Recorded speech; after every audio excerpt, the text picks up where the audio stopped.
Assalomu alaykum, aziz hamyurtlar, hamqishloqlar.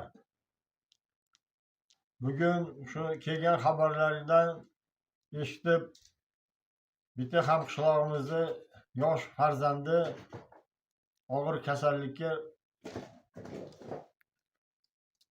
uchrabdi.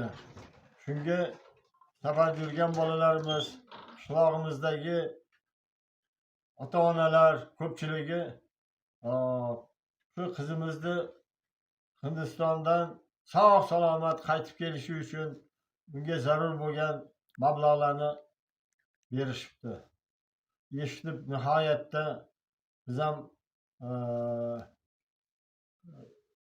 nima desam bo'ladi, siqildik. Ilohi Parvardigordan so'radikki, shu qizimizni Alloh shifosini bersin.